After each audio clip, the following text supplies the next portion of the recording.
Hello, नमस्कार, प्रणाम। उम्मीद कर रहा है कि आप सब बहुत अच्छे होंगे।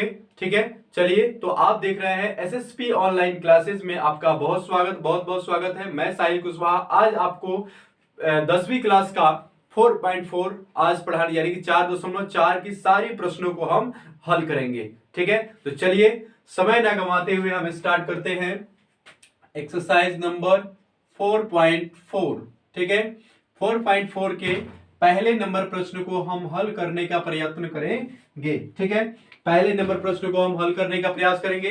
तो पहले नंबर प्रश्न में कह रहा है कि निम्न द्विघात समीकरणों के मूलों की प्रकृति ज्ञात कीजिए। क्या ज्ञात करना है? निम्न द्विघात समीकरणों की मूलों की प्रकृति ज्ञात कीजिए। यदि मूलों का अस्तित्व हो तो उन्हें ज्ञात भी कीजिए। जैसे हम लोगों के पहले नंबर में है, पहले नंबर प्रश्न में है, पहले नंबर प्रश्न में है 2x² minus 3x, 2x² minus 3x plus 5 equal to 0, plus 5 equal to 0। हमको क्या ज्ञात करना है भाई?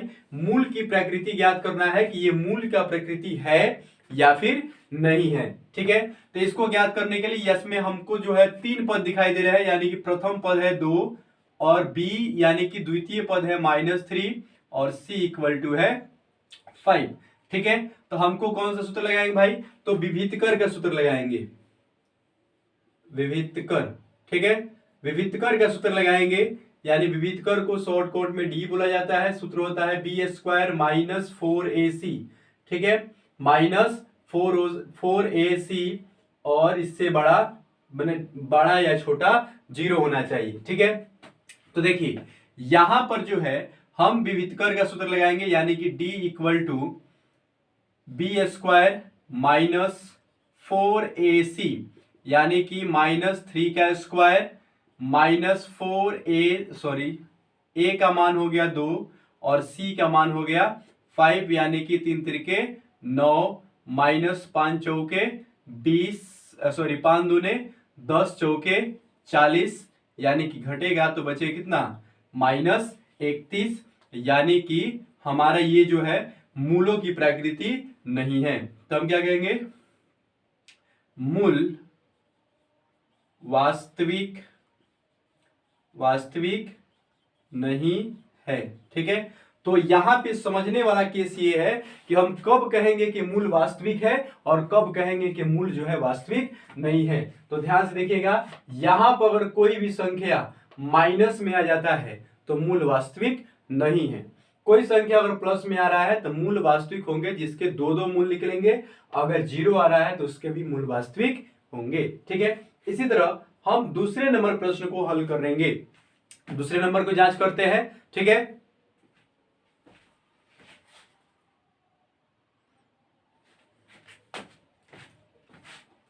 ठीक है भाई, हम दूसरे नंबर को जांच करेंगे। तो दूसरा नंबर प्रश्न है हमारे पास, दूसरा नंबर प्रश्न है 3x² minus 4 root minus 4 root 3x plus 4 equal to 0। ठीक है, अब क्या करना है भाई? तो इसका भी मूल का प्रकृति ज्ञात करना है। तो a बराबर 3, b बराबर हो जाएगा -4 रूट 3 और c बराबर हो गया 4। वही फिर विभीतकर का सूत्र लगाएंगे, b² माइनस 4ac तो हो जाएगा -4 रूट 3 का होल स्क्वायर हुआ, -4 गुणे 3 गुणे c का मान कितना हो गया भाई? तो 4 हो गया। ये 4 चौका 16 गुणे √3 में √3 से गुणा करते हैं तो कितना बचेगा भाई? तो 3 बचेगा। -4 3 12 चौका कितना हो गया भाई? 48, और इसको भी गुणा करेंगे तो कितना हो जाएगा? ये भी 48 माइनस 48 इक्वल टू 0। ठीक है, तो हम इसका क्या कहेंगे भाई?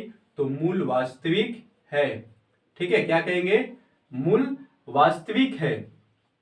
अब जब मूल वास्तविक है तो इसके हमको क्या ज्ञात करना है? तो इन्हें हमको ज्ञात करना है। तो इन्हें ज्ञात करने के लिए हम क्या लगाएंगे? द्विघात सूत्र लगाएंगे। क्या लगाएंगे? द्विघात सूत्र से। ठीक है, द्विघात सूत्र से। तो द्विघात सूत्र क्या होता है भाई?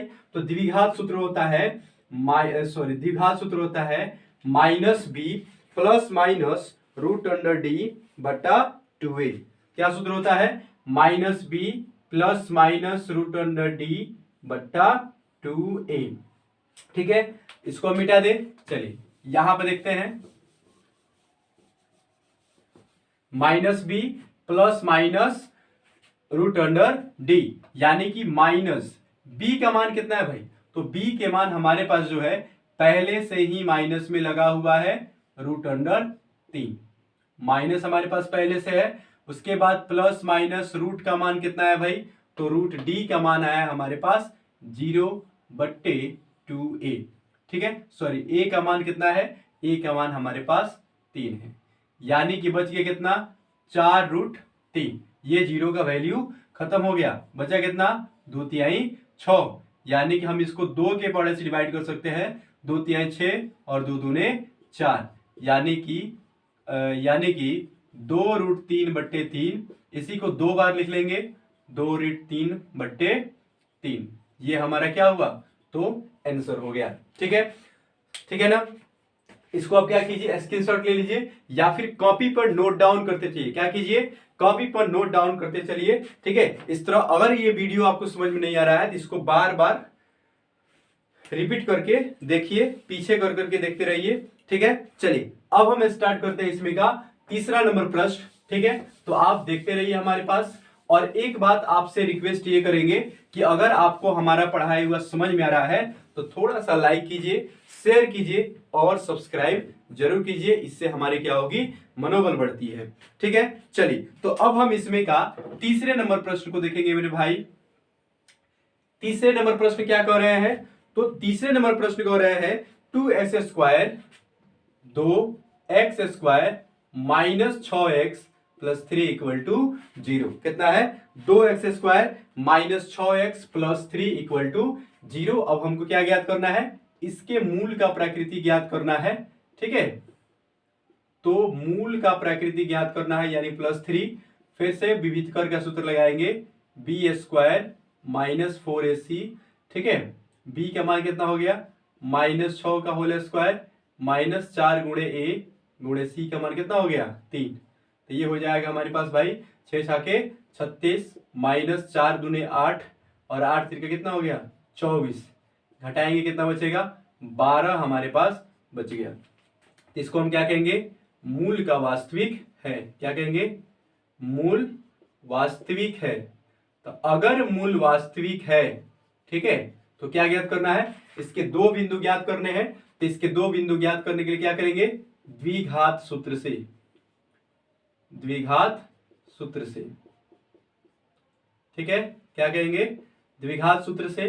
द्विघात सूत्र क्या होता है, -b plus minus root under d बट्टा 2a। ठीक है, अब इसी सूत्र पे हमको क्या करना भाई, तो बैठा देना है -b का मान कितना है -6 पहले से और एक माइनस सूत्र का, प्लस माइनस रूट डी का मान कितना है भाई 12 आया है, 2 गुणे a का मान कितना है 2 है, यानी कि +6 और ये प्लस माइनस ये 12 को अगर हम तोड़ते हैं तो कितना बचेगा 2√3 बचेगा, बट्टे 2 दूने कितना हो गया 4, यानी कि हो गया हमारे पास 6 प्लस, और सॉरी इसको हम चाहे तो काट सकते हैं, ठीक है, या फिर इतना ही कर सकते हैं, प्लस 2√3 बट्टे 4 6 माइनस 2√3 बट्टे 4। ये भी हमारे पास क्या हो गए, तो आंसर हो गए। ये हमारे पास क्या हो गया भाई, तो सटीक आंसर हमारे पास निकल के आ गया। ठीक है, अब इसको आगे समझ लीजिएगा। ठीक है, आगे इसको बना लीजिएगा, या फिर आप चाहें तो इसको काट भी सकते हैं। ठीक है, 2 दूने 4 और ये 2 तिहाई 6, 2 दूने 4 ये 2 तिहाई 6। तो अब आपका आंसर क्या हो गया, तो अब आपके पास आंसर हो गया 3 प्लस 2√3 बट्टे 2 और 3 माइनस 2√3 बट्टे 2। ये भी हमारे पास आंसर हो गया। बुक में अगर इस तरह दिया है तो इस तरह आंसर सही है, और इस तरह दिया है तो इस तरह भी आंसर सही है। समझ में आ गया। चलिए तो अब हम बढ़ते हैं अगले प्रश्न की तरफ, दूसरे नंबर प्रश्न में। ठीक है, तो दूसरा नंबर प्रश्न मेरे क्या कर रहे हैं बड़े भाई, तो दूसरे नंबर प्रश्न में कह रहे हैं कि निम्न प्रत्येक द्विघात समीकरण में k का ऐसा मान ज्ञात कीजिए कि उसके 2 बराबर मूल हो। क्या कर रहे हैं, k का ऐसा मान ज्ञात कीजिए कि उसके 2 बराबर मूल हो। ठीक है, तो दूसरे नंबर प्रश्न हम देखेंगे। ठीक है, दूसरा नंबर प्रश्न क्या कर रहा है भाई, तो दूसरे नंबर प्रश्न में कर रहे हैं प्रश्न संख्या 2। ठीक है, प्रश्न संख्या 2 में क्या कर रहे हैं, तो प्रश्न संख्या 2 में दिए गया है, ठीक है, 2x² प्लस एक्स प्लस के एक्स प्लस 3 कितना है, तो 2x² प्लस के एक्स प्लस 3 इक्वल टू 0। ठीक है, तो इसका भी क्या करना है, के का मान हमको ज्ञात करना है। ठीक है, तो के का मान ज्ञात के लिए क्या करेंगे, तो दिए गए जो समीकरण सबसे पहले तो लिखेंगे, चूंकि दिए गए समीकरण का मूल बराबर है, मूल क्या है, बराबर है। क्यों बराबर है, अगर बराबर नहीं दिया होता तो हमसे के का मान कभी पूछता ही नहीं। ठीक है, तो इसलिए क्या हो जाएगा, a बराबर 1, b बराबर कहेंगे, इसलिए d इक्वल टू 0, यानी कि b² minus 4ac equal to 0। ठीक है, अब हम 0 बैठा करके इसका मान ज्ञात करेंगे। तो a का मान हमारा कितना हो गया भाई, पहले इसको लिख लीजिए या फिर डायरेक्टली बैठा लीजिए। b का मान इसमें कितना है, k है -4 गुणे a का मान कितना हो रहा है 2 और c का मान कितना हो रहा है 3 इक्वल टू 0। तो k² माइनस 2/3 6 चौके कितना हो जाएगा 24 इक्वल टू 0, यानी कि k² इक्वल टू कितना हो गया, तो 24 हो गया। ठीक है, यानी कि k के ऊपर से स्क्वायर हटेगा तो इधर कितना लग जाएगा रूट, और k का मान कितना हो जाएगा, तो k का मान हमारे पास हो जाएगा 2√6। ये हमारा क्या हो गया, आंसर हो गया। समझ में आया ना, समझ में नहीं आया है तो इसको एक बार वीडियो को पॉज कीजिए, इसको देखिए समझिए, नहीं तो फिर से एक बार बैक कीजिए और फिर से इसको देखना स्टार्ट कीजिए। निश्चित रूप से आपको समझ में आएगा ही आएगा। और ये एग्जाम में पूछे जाने वाले प्रश्न है, बोर्ड बिहार बोर्ड के एग्जाम में ये प्रश्न जो है पूछे जाते हैं। चलिए इसका अब हम दूसरे नंबर को देखते हैं।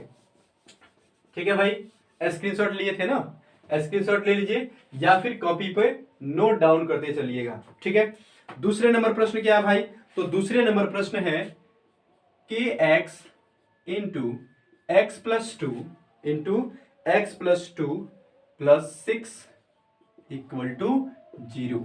यानी कितना हो गया, ये के एक्स का स्क्वायर हो गया प्लस 2 एक्स हो गया प्लस 6 इक्वल टू 0। फिर वही बात लिखेंगे यहाँ पे, चूंकि दिए गए समीकरण का मूल क्या भाई, तो बराबर है। ठीक है, चूंकि दिए गए समीकरण का क्या है, मूल बराबर है, इसलिए d इक्वल टू 0 या b² minus 4ac equal to 0। Directly मान बैठा देते हैं। b का मान कितना है भाई, तो 2k है, 2k का होल स्क्वायर माइनस 4, a का मान कितना है k और c का मान कितना है 6 इक्वल टू 0। अब हो गया हमारे पास, ये हो जाएगा कितना, तो 2 दूने 4, k का स्क्वायर, ये 6 चौका 24, k हो गया इक्वल टू 0। ये जो 24k है माइनस में है, बराबर के उस साइड में भेजेंगे, इसमें चल जाएगा प्लस में चला जाएगा, यानी कि 4k² इक्वल टू हो जाएगा 24k। यहाँ पे 2k है, अगर मान लीजिए हम कह दे कि यहाँ पे 1k बच गया है, क्योंकि k का पावर कितना है 2 है, एक के यहाँ पे अगर हम कॉमन छोड़ दिए तो दूसरा के कहाँ चला जाएगा, उधर। ठीक है, तो गुणा में है, बराबर किधर आ गया, तो भागा में। ये कितना बार में कट जाएगा भाई, तो 6 बार में कट जाएगा, इसलिए के बराबर कितना हो गया 6, यानी कि के का मान कितना निकल के आ गया 6। अब आप इसका स्क्रीनशॉट ले लीजिए, ठीक है, या फिर वीडियो को एक बार बैक करके देख लीजिएगा और कॉपी पे नोट डाउन जरूर कीजिएगा। ठीक है, धन्यवाद। अब हम बढ़ते हैं अगले प्रश्न में। ठीक है भाई, तो अगले प्रश्न में इसका प्रश्न क्या है, तो देखिए अगले प्रश्न में हमसे प्रश्न पूछा गया है, ठीक है, कि क्या एक ऐसी आम की बगिया बनाना संभव है। क्या बोले हैं, क्या एक ऐसी आम की बगिया बनाना संभव है जिसकी लंबाई चौड़ाई जिसकी लंबाई चौड़ाई से दोगुने हो और उसका क्षेत्रफल 800 मीटर स्क्वायर हो, यदि है तो उसकी लंबाई और चौड़ाई ज्ञात कीजिए। क्या ज्ञात करना है? उसकी लंबाई और चौड़ाई भी ज्ञात करनी है। तो हम क्या करेंगे, माना कि आम की बगिया, ठीक है, इसको हल करेंगे। प्रश्न संख्या 3 हो गया हल, ठीक है। लिखेंगे माना कि आम की बगिया की चौड़ाई, ठीक है, आम की बगिया की चौड़ाई इक्वल टू x मीटर। क्यों चौड़ाई माने हैं? चौड़ाई इसलिए माने हैं क्योंकि प्रश्न में कहा है जिसकी लंबाई चौड़ाई के दोगुने है, यानी कि लंबाई कितना हो जाएगा? तो लंबाई हो जाएगा चौड़ाई के दोगुना, यानी कि 2x मीटर। यहां तक क्लियर? समझ में आ रहा है ना? ठीक है। अगर समझ में आ रहा है तो बहुत अच्छी बात है। कॉपी निकालिए और उसको नोट डाउन करते चलिए। कहां पिछवाए हैं आप? नोट डाउन कीजिए, आगे बढ़िए। तो अगले प्रश्न में अब हम क्या कहेंगे? तो अब क्षेत्रफल बराबर, यानी कि आम की बगिया किस आकार के है? तो मान लीजिए आयताकार है, तो क्षेत्रफल बराबर क्या होता है मेरे भाई? तो लंबाई गुणे चौड़ाई, ठीक है। और हमारे पास किताब में कितना चौड़ाई क्षेत्रफल दिया है? 800 मीटर स्क्वायर, और लंबाई कितना है? 2x, चौड़ाई कितना है? सिर्फ x है, ठीक है। तो 800 इक्वल टू कितना हो जाएगा भाई? 2x स्क्वायर हो जाएगा। समझ रहे हैं ना? ये दो अब गुणा में है, बराबर किधर आएगा? तो भागा में हो ही जाएगा, और यहाँ पे क्या बच गया? x square. समझ में गया ना? इसको काटेंगे तो कितना बार में कट जाएगा? 400 बार में कट जाएगा, यानी कि x स्क्वायर बराबर कितना हो गया? तो 400 हो गया, ठीक है। तो x के ऊपर से अगर हम स्क्वायर हटाते हैं, इधर क्या लग जाएगा मेरे भाई? रूट लग जाएगा। तो इसलिए x का मान कितना हुआ? 20 मीटर। क्यों? क्योंकि 400 का वर्गमूल क्या होता है? 20। अब हम लिख सकते हैं कि अतः चौड़ाई x बराबर कितना आ गया है? 20 मीटर। तो लंबाई कितना माने हैं? लंबाई माने हैं हम 2x। तो 2 गुणे 20, यानी कितना हो गया? 20 दूने 40 मीटर। ये हमारा आंसर होगा। समझ में आया ना भाई? ठीक है, नोट डाउन कीजिए, ठीक है। अगर ये हमारा पढ़ाई हुआ आपको समझ में आ रहा है तो प्लीज शेयर कीजिए, लाइक कीजिए और इसको सब्सक्राइब जरूर कीजिए, ठीक है। अब बढ़ते हैं हम अगले प्रश्न की तरफ, ठीक है। तो अगले प्रश्न यानी कि चौथे नंबर प्रश्न में क्या कर रहे हैं भाई? तो चौथे नंबर प्रश्न में कह रहा है कि क्या निम्न स्थिति संभव है? क्या बोले भाई? निम्न स्थिति संभव है। निम्न स्थिति संभव बोले हैं, कह रहे हैं यदि है तो उनकी वर्तमान आयु ज्ञात कीजिए। क्या ज्ञात कीजिए? उनकी वर्तमान आयु ज्ञात कीजिए। दो मित्रों की आयु का योगफल 20 वर्ष है। कितना है? दो मित्रों की आयु का योगफल कितना है? 20 वर्ष। 4 वर्ष पूर्व उनकी आयु का गुणनफल कितना थी? 48 वर्ष। 4 वर्ष पूर्व उनकी आयु का गुणनफल कितना था? 48 वर्ष, ठीक है। तो चलिए हम उसको बनाने का प्रयास करेंगे। तो लिखेंगे, हम क्या लिखेंगे भाई? तो हम लिखेंगे हल। माना कि एक मित्र का वर्तमान आयु x वर्ष, ठीक है। तो दूसरे मित्र का वर्तमान आयु कितना हो जाएगा?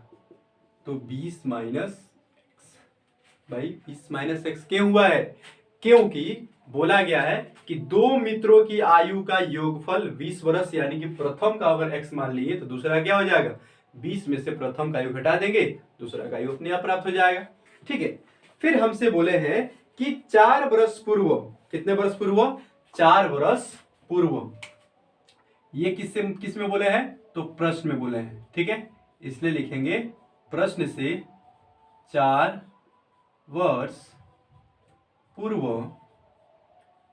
प्रथम मित्र की आयु बराबर x माइनस 4, क्योंकि वर्तमान कितना है?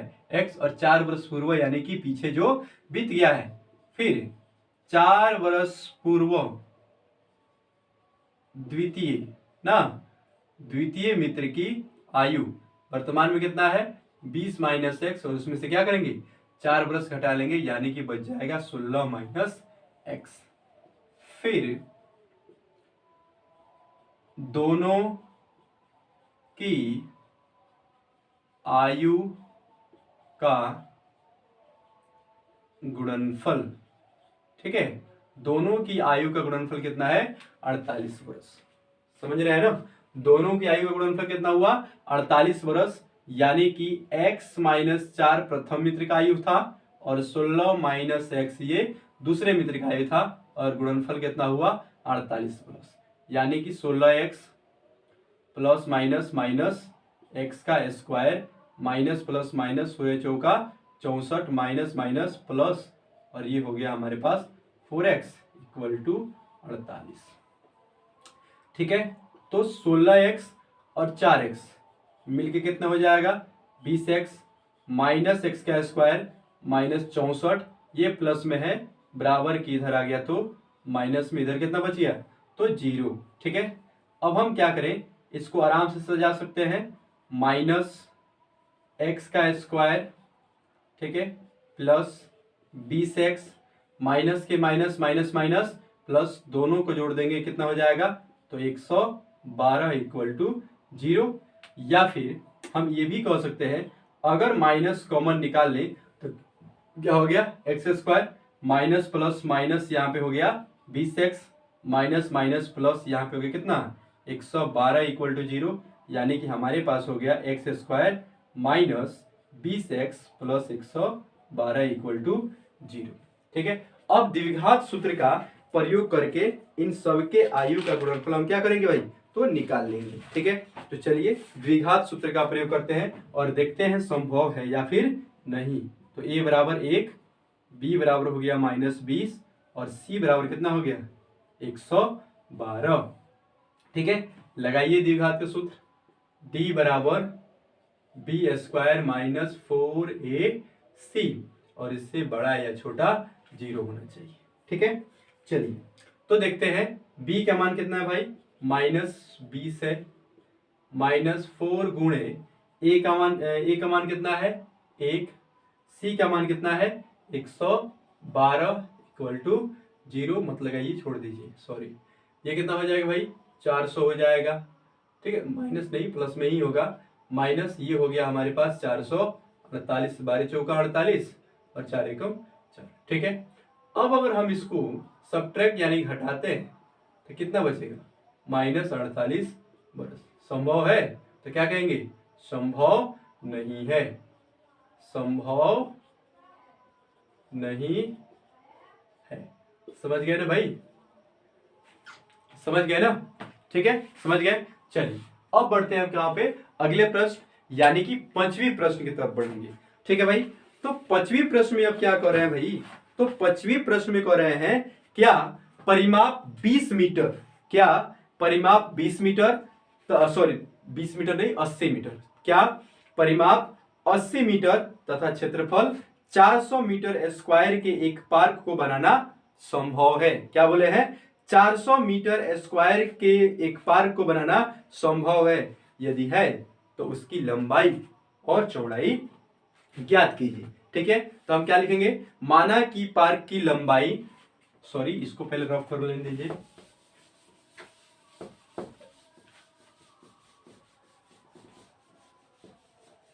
ठीक है।